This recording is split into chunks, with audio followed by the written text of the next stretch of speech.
Welcome to Sewing Tips for Beginners. I have a handful of tips that are going to help take your first project, or maybe your second, from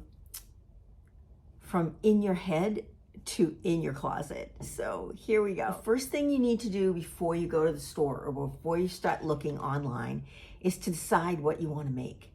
Because once you get in the store or you start browsing through patterns online, you are going to go into overload, right? So narrow it down. Do you want to make a pillow? Do you want to make a shirt? Do you want to make a skirt? You want to pick a pattern that has some simple sewing techniques so you can learn the basics of your machine and come up with something that you're proud of. So I have a list of beginner sewing projects. I'll put that down below. It'll give you some ideas and hopefully inspire you to get started. But plan ahead. Don't just go, I'm going to go to the store and then just go crazy, because there's just so much to choose from. Even I get overloaded, and I've been sewing and teaching sewing for many, many years. So plan ahead. Another great sewing tip is to select a pattern that has simple lines. If you're a beginner and you haven't sewn any kind of projects, you need to practice sewing a straight line, following instructions, pressing, keeping the edge of your sewing gauge even, right? You want your seam allowance to be the same distance from the top to the bottom. You want to be able to sew a 1/2 inch seam, a 3/8 inch seam, a 5/8 inch seam consistently throughout the whole garment. So picking a pattern for your first 1 or 2 projects that has clean lines, straight lines, no zippers, no buttonholes, stay away from collars and things along that lines, then you will get an opportunity to practice with your machine and with a pattern. A-line skirts are great with an elastic waist. Elastic waist pants, like pajama pants, would be really good. Little tops that don't have sleeveless tops would be perfect. There is some finishing details with those kind of projects. If you don't want to do that, you can do pillows and table runners and gift bags and tote bags. Those are all really good ways to start. When I teach beginners, the beginner class, the first project we make is a tote bag, because there's lots of straight lines. It's really important to practice straight lines. Fabric. Oh, there is so many fabrics. And as a beginner, even an intermediate, or myself as an experienced sewer, the fabrics just sing, right? You're touching everything. The visual overload is unbelievable. We go to New York and we shop at Mood and B&J, and it's just like, you're in Nirvana. There's so much fabric, and I love this and I love that, and it's very easy to go overboard and end up with so much fabric in your stash. I have a lot of fabric. I do have a lot of fabric, but I also sew almost every day.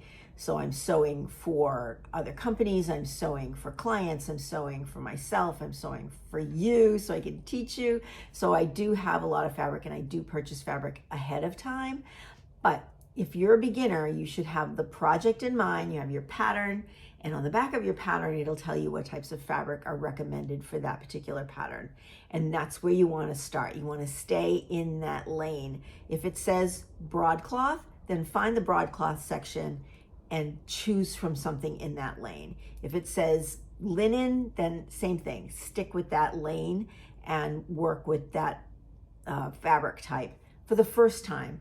After you make the garment once, you'll have an idea of how the garment sits and moves, and then you can experiment with different fabrics. You can try something else and make it your own and add more creativity to it. But it's like cooking, right? When you make something for the first time, you use a recipe, you follow the recipe, you measure everything. Second time I make it, third time I make it, I tweak it, add things, take things out, based on your personal taste. Sewing is exactly the same.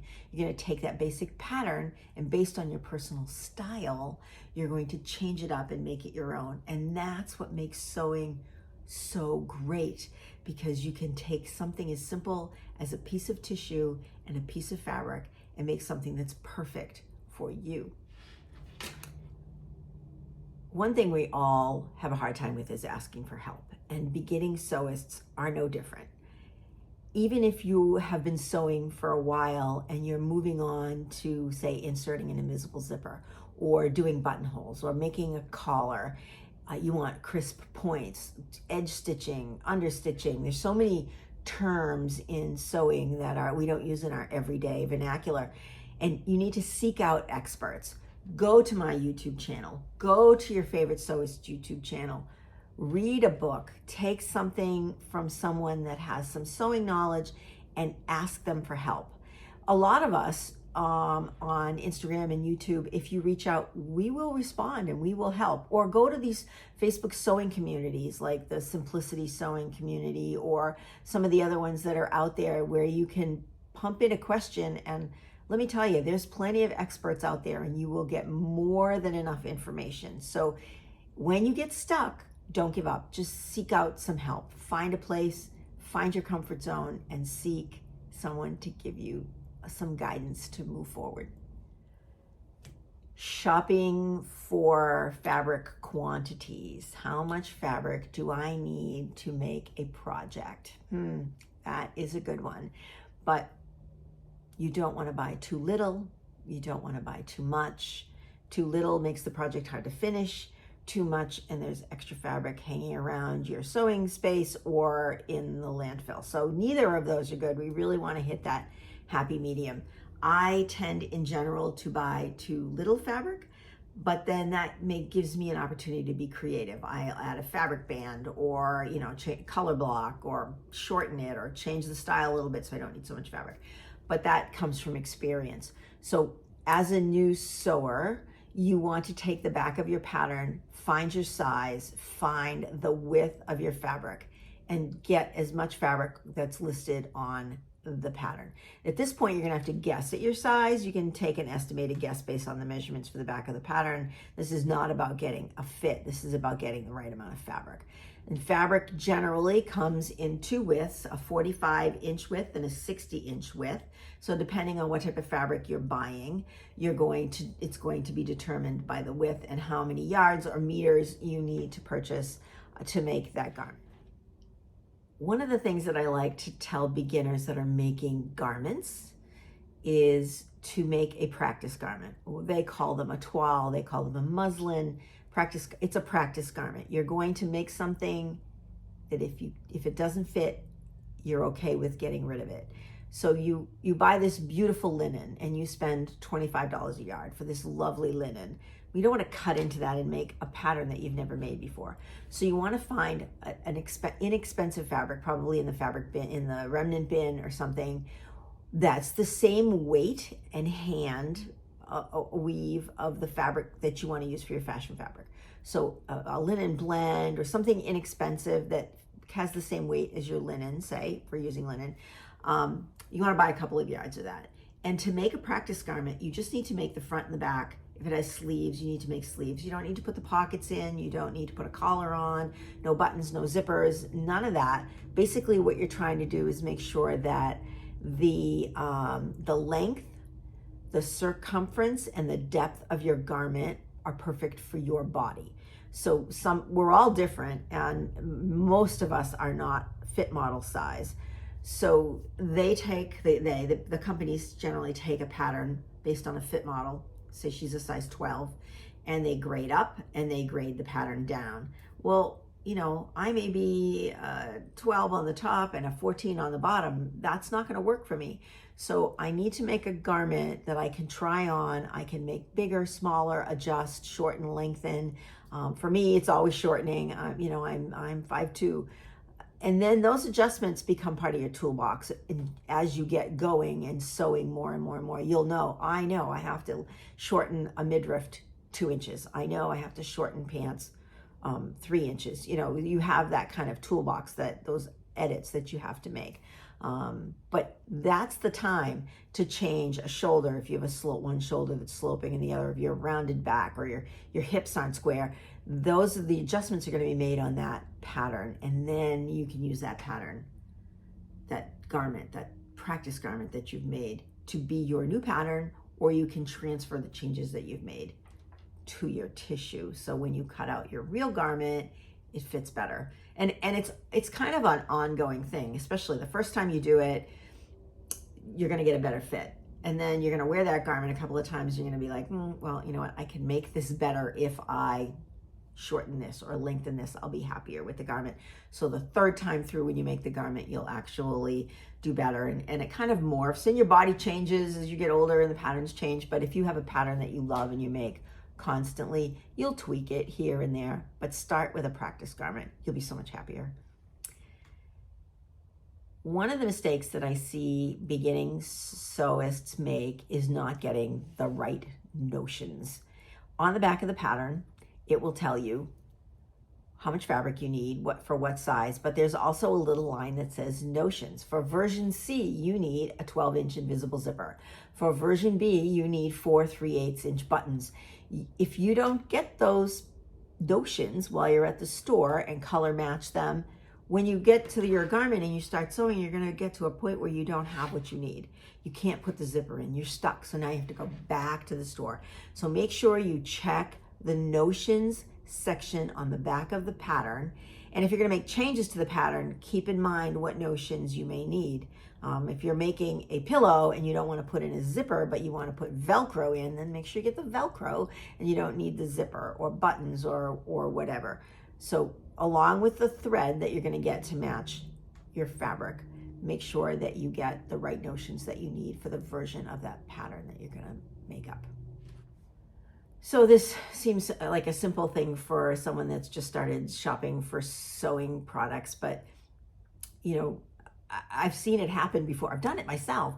I get a fabric and I bring it to the cutting table, and then I see another fabric and I bring that to the cutting table, and then I need trim, and that needs to go to the cutting table. Try to make just one trip to the cutting table. I mean, if you're going to Joann's, usually there's a line there. How many times do you want to stand in line to get something cut? Just once. You don't want to do it more than once. And for online purchases, it's a little different, but really double check how much fabric you need. You want one length of fabric. You don't want a couple of pieces. So if you order online or if you order in the store and you get the wrong amount cut, they're not going to take it back. So you're going to have to get extra. So pay attention to how much you need. Get in line once, check out once. You know, you don't want to pay extra shipping if you're ordering online because, oops, you forgot to order, the 4 zippers that you need for your cargo pants.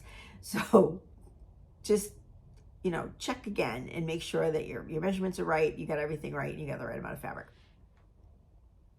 When you start sewing, you want to make sure that before you do anything to your fabric, you prep it. You need to wash it and dry it. Now, I'm not suggesting that you throw it in the washing machine on, heavy duty and throw it in the dryer on high heat. What I'm suggesting is that you wash the fabric the way you're going to wash the final garment, the finished garment. So if you have a linen and you want it wrinkled and you want it pre-shrunk because you don't want to cut it all up and sew it up and then wash it and have it shrink on you, you want to do it beforehand. Wash it and iron it, wash it and dry it the way you're going to treat it after it's made up. If you're going to line dry it, then wash it and line dry it. You want to be consistent with how you're going to use the garment and care for the garment. If you are not a person that hangs things to dry, then don't buy a fabric that needs to hang to dry because you're going to hate it. And there's nothing worse than putting in all that time and effort into a garment and then getting it into the dryer by mistake and having it shrink on you. You want to just scream. It's so frustrating because there's no way back from that. And it also never shrinks both ways evenly. So you can't give it to someone else. Typically it shrinks in one direction and not the other. So then you have something that's really short and wide or really narrow and long. It's just, pay attention to your fabric. Treat it, pre-treat it the way that you're going to treat it after the garment is constructed. Now, if you're worried that it's going to shrink and you want to test it, you can measure out a piece, like a 4x4 inch piece or a 5x5 inch piece, cut it out, wash it, dry it, and then measure it again and see what the shrinkage is. And maybe you do that a couple of times. If it's especially something like linen, if you're afraid it's really going to shrink on you a lot, wash it a couple of times and see what happens. If you wash it and dry it and it shrinks, you might try another sample and wash it and dry it a different way or in a different setting, and then you'll have an idea of how you're going to move forward with that fabric. But pre-treating your fabric is key to success. So your fabric's ready, you've picked your pattern, you've picked your fabric, you've washed your fabric, you have all your notions, and now you're ready to cut out your garment. measure, figure out what size you're going to make. You've made your muslin, you're fitted, you're ready to go. Now's the time that you need to practice with your machine before you put the garment in.